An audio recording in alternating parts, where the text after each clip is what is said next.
Сәлем, қалдарыңыз қалай? Бүгін видеода оқып жүрген кітаптарыма обзор жасаймыз. Ең алдымен кітап оқуды неден бастадым, соны айтып өтейін. Әріп-танып бастағалы бірінші, екінші класста сол кезде басталды. Мама мектептен алып қайтатын. Мама баратын жолда, жаяу жол мектеп. Жолдан өтесің, светофордан. Жай ғана жаяу жүру керек. Сол жерде көшеде орыс апайлар кітап жазып тұратын. Каждый раз оқып біткен сайын соларды алып беріп тұратын. Ең бірінші алған кітап есімде «Принцесса на горошине» болды. Иллюстрациялары ұнап қалды, қайта оқитын оқуға махаббатым ашылды. Былайша мамам ашып берді десем болады. «Цветик семицветик» деген болатын, қалың Буратиноның кітабы. Бізде кітаптардың шкафы болатын. Каждыйын ашып қарап, мазмұнын қарап, солай ішін көрген жақсы көретін. Абай жолының 2 томы тұратын, ескі версиясы. Кен Сейфуллин, Мағжан Жұмабаев, Мұхтар Шахановтың өлеңдер жинағы болды. 100 шақты кітаптар болатын. Абай жолын оқыдым, соңына шейін оқып біткен емеспін. Басында 1 томын бастадым, түсініксіз болды. 5 класстың баласы Абай жолын онша түсіне бермейді ғой. 9 класста тағы бір оқыдым, вообще түсінбедім. Универге түскеннен кейін тағы оқыдым. Сол кезде бірақ миыма жетті. Есімде қалған сәт 5 класста есік алдында ши ағашы болатын. Қажымұқанды алып шығып оқитын. Ағаштың жанына отырып алып оқитын есімде. Кітапханаға кірістім, өзімнің жасыма лайықты кітаптарды іздей бастадым. Ертегілер болды, энциклопедия. Біздің кітапханада тек энциклопедия, ертегілер, хрестоматия, литература солар болды. Мен негізі Таразда туып өскен, мектеп бітіргеннен кейін Алматыға оқуға түстім, бакалаврға. Универдің кітапханасына кірістім. Аударма ісіне түскен едім ғой. Және ағылшыннан мектеп бітірген кезде ағылшыншама не уверена болдым. Өзіме әпкемнен совет сұрадым. Сестрамнан ол словарный запасыңды көбейту керек. Ол үшін көп кітап оқисың да, кітапты аударасың. Мамандығың аудармама, кітапты оқып аударасың. И аударған кездегі сөздерді жазып жаттап отырасың деді. Универдің кітапханасынан ағылшынша кітаптар іздедім. Макмиллан, Pocketbook, Орталық Азия университетін бітірдім. Бұл туралы кейінірек айтып өтем. Түсінбеген сөздерімді дәптер арнадым. Түсінбеген сөздерімді словардан қараймын да, и дәптерге жазып аламын. Сөйтіп сол сөздерді апта сайын қайталап жаттайтын. Белый клык болды. White Fang, Джек Лондондық, соны алып аудардым. Стипендия берілмеді. Ол кезде ақылы платный основада оқыдым. Оқып жүрген кезде қатар жұмыс істедім. Сол жұмыс істегеннен тапқан ақшама кітап алатынмын. Бакалавр кездегі ең бірінші алған кітабым мынау. Мемуары гейшеды алдым. Артур Голден. Барлығы білетін шығар, киносында көрген шығар, бірақ мен әлі киносын көрген емеспін. Киносы көрген адамдардың барлығы киносы күшті дейді. Кітабын оқып киносымен салыстырса күшті дейді. В общем, жақын арада киносын көрем. Кітабы жалпы не туралы оқыған адамдар барлығы білетін шығар. Өте күшті әсер қалдырды. Кесі екеуі баратын жерлері жоқ, амал жоқтан гейшалардың үйіне түседі. Содан кейін ары қарайға сол гейшалардың үйіне түскеннен кейін қыздың тағдыры осының кітаптардың артына мен білмеймін неге осылай жазып қалдыратын. Карши аудармасын жазатын Николас Спаркс, «Чудо любви». Николас Спарксты жалпы көбісі білетін шығар, осындай романтикалық кітаптар жазады. Бұл есімде қалмапты, білмеймін неге, бірақ қайтадан бір оқып шығу керек. «Подсознание может все». Бұны мен жақында алдым, осыдан 1-2 жыл бұрын. Бұл жерде түсінгенім бір рет емес, бірнеше рет қайталап оқу керек. Және оқыған нәрсеңді практикада қолданып, барлығын бөлек бір блокнот алып, конспект жазу керек. Бір рет оқыдым, онша түсінбедім. Сосын 2 рет оқып шыққам. Жалпы сенің ойлайтын нәрселерің өміріңе қандай әсері бар, қандай да бір нәрсеге қол жеткізу үшін қандай іс-әрекет жасау керек, сол туралы ережелерін сақтаған кезде результатқа жетеді. Мен бірақ практикасын соңына дейін жасамадым. Практикаларын жасау керек. Практикасы бағана күнделікті благодарность жазу, дневник жазу, практика жасау, медитация жасау, соның бәрі кіреді. 9 сентябрь 2022 жыл былтыр. Бір жыл бұрын оқып бітірген екенмін. Тағы оқып шығу керек. Және түсіну керек. Жалпы басында қандай жанрдан бастау керек екенін білмедім.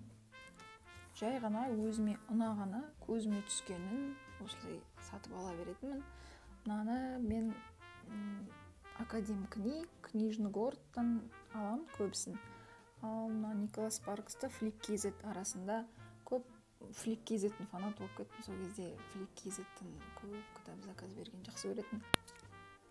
Бұл кісі сосын вегетарианец болған, сүт ішпеген, ет жемеген, содан кейін осындай арақ болып кеткен. Мықты адам деп ойлаймын. Менде жалпы осы кітапты оқығаннан кейін Ганди туралы осындай ой қалды. Душасы кең, спокойный, күшті адам. Өзін көрмегенге білмейміз, бірақ биографиясын оқып сондай адам ретінде көз алдыма елестейді. Ары қарай келесі Свияштың кітабы. Бұны 2018-де Flip.kz-тен алғанмын. Flip.kz-тен алған және 2018-де оқыдым. Мүлде түсінбедім. Содан кейін 2022-де қайтадан оқыдым. Сосын біраз уақыт бойы өзімен айналысып бастағалы бері кішкене подсознанием, сознанием ашылды. Содан кейін түсіндім деп ойлаймын. Бұны да бірнеше рет оқу керек. Бағана алдыңғы Джон Кеханың кітабына ұқсайды, екеуінің мазмұны бірдей. Мынау да тура сол сияқты, бірақ қарапайым тілмен жеткізілген. Неден бастау керек, не істеу керек, алдымен нені түзету керек өміріңде, жалпы солардан бастайды. Идеализация, адам не нәрсеге көп мән беріп, соны идеализировать етсе, сол нәрсені өміріне не тартып алады, не соған байланысты урок жібереді дейді сол туралы. Маған бұл жерде ұнаған жері чистим свои проблемы деген. Жалпы түсінген, мынау белгілеп қойғандарым практика, бұда да практика бар, жасау керек. Адам ішіне негативный нәрсе толып кеткен кезде соны тазарту керек. Жалпы чистим свои проблемы, қалай тазалау керек, не істеу керек, медитация туралы сол туралы жазады. Жалпы негізі кітаптарды, басында кітаптарды сызып, заметка қалдырған, бұлғағанды жаратпайтын. Сыртына қағазбен қаппен ұстап оқитын және ешкімге бергенді жақтырмайтын. Басқа адамдардың кітабын ұстап сұрағанын жақтырмайтын. Сол үшін бере бермейтінмін. Кір болмау үшін ішіне заметка жасамайтын, бірақ психологиялық кітаптарды оқып бастағалы заметка жасамай түсінбейтінімді түсіндім. Заметка жасамасқа болмайды. И амал жоқ, заметка жасап, қайттан оқу керек жерлерін осылай сызып, қызыммен практика жасау керек жерлерін өстіп белгілейтін болдым. Бұл кітапта маған ұнаған жері накопитель переживаний, мынаны күшті суретпен салып түсіндіреді. Жалпы адам баласы қорқыныш, страх, гнев, обида, бүкіл негативті эмоциялардың адамның ішіндегі эмоциялар жиналатын құмыра бачок деп түсіндіреді. Солар үшін адам ішіне жиналады да, адам толып кеткен кезде адамда ауру пайда болады, өмірінде қиыншылықтар пайда болады, сөйтіп өсіп соңында апатқа, не болмаса адам өліміне әкеп соғады. Сол үшін құмыраны толтырмау керек. Толтырмау үшін астынан шығарып отыруларыңыз керек. Ол үшін шығару үшін не жасау керек, сол инструкцияларды көрсетеді. Осознанный қимылдар жасау керек, кармический задачалар және благотворительность сол туралы айтады. И адам туылған жері, қандай түрмен туылды, қандай елде туылды, кедей отбасы, бай отбасы, денсаулығы қандай, соның барлығы жалпы алдыңғы өмір бар деп түсіндіреді бұл кітап. Сол алдыңғы өмірде қандай карма, қандай қателіктермен қайтыс болды, соны қайтадан перерабатывать етеді деген түсінік бұл кітапта. Оқып шығу керек, өте қызық. Психологияны ұнататын адамдарға ұнайды. Өте қызық түсіндірілген. И практикаларын жасап көрсеңіздер, тоже қызық әсері бар. Сразу болмайды, бірақ жайлеп орындаған сайын әсері болады. Ары қарай жақында алған кітап. Бұны мен жалпы к себе нежно деген бұл да өз-өзіңе жақсы әрекет жасау туралы. Өте қатты ұнады, өте нежный кітап десем болады. Сол үшін сыртын қаптап қойдым, нежный болғаннан кейін. Бұнымен бірге воркбугі жүрді, воркбугын алдым. Мына жерде кездескен нәрселерді воркбукта жазып практика жасау керек. Кітап қиын емес, жеңіл тілмен түсіндірілген, әдемі. Жалпы мындай частар бар. Өзіңе деген сену, границаларың, өз-өзіңді қабылдау, рахмет айту, сол туралы.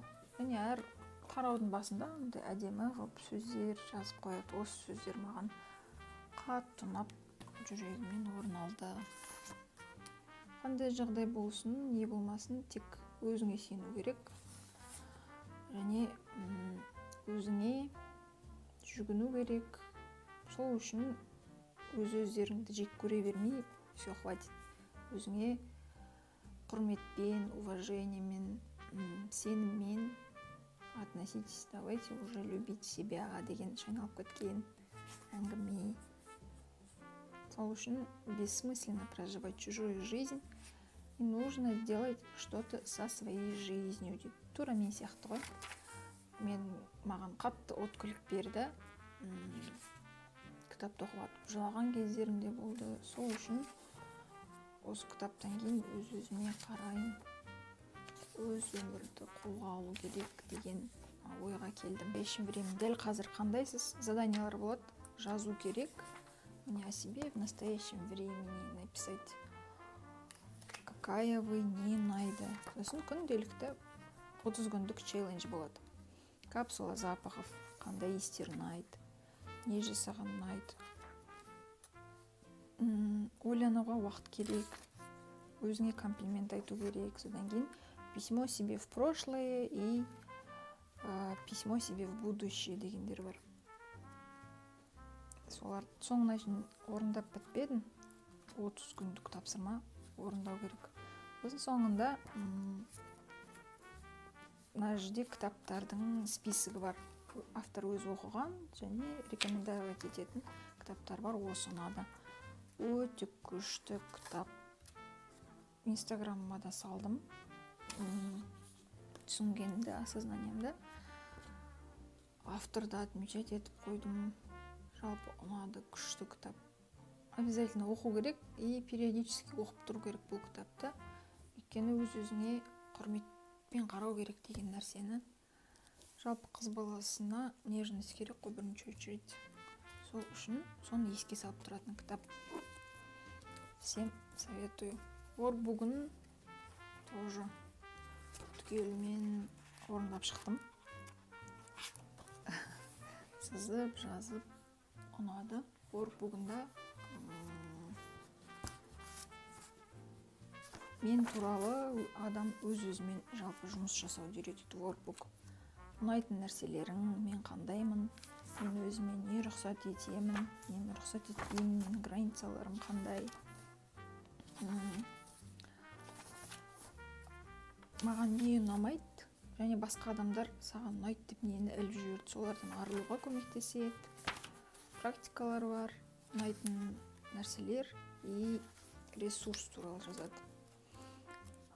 Ресурс, вдохновение, өзіңе деген, өзіңе баға беру, оценка, комплимент айту, және қандай жетістіктерге қол жеткіздің. Сол, бірақ мен ойымша жетістік болсын болмасын, просто так туылғаның үшін де өзіңді жақсы көруің керек деп ойлаймын. Анада осы практиканы жасаған кейін сәл болсын өзгердім. Өзіме жалпы осыған дейін жасап келген еңбектерімді мен бағаламайтын, обесценивание болатын, соларды ценить етіп үйрендім. Соңғы айтатын кітап бұл магическая уборка. Бүкіл өміріңдегі миыңдағы хаостан арылуға көмектеседі. Всем советую. Очень классная книга. Бұны 1 жыл бұрын оқып тастадым.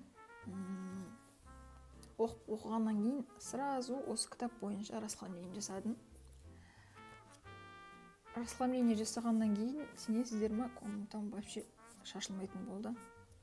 Әр затты орын-орнына қоюға, шашпауға және тиянақты болуға, өміріңде бүкіл заттарды по полочкам қоюға үйретеді. Күшті. Бұның жалпы интернетте видеолар да бар, осы апайдың. Іздеп көрсеңіздер болады.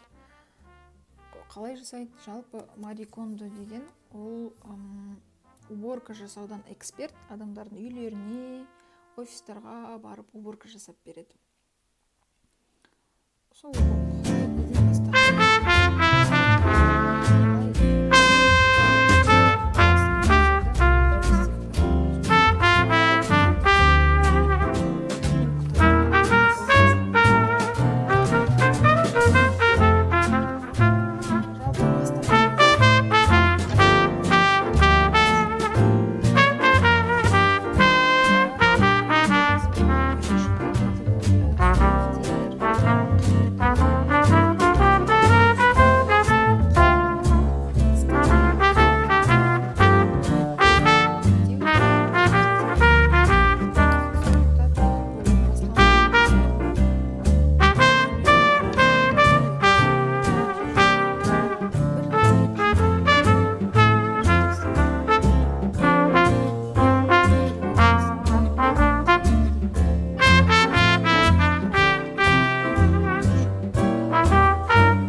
жасаймын.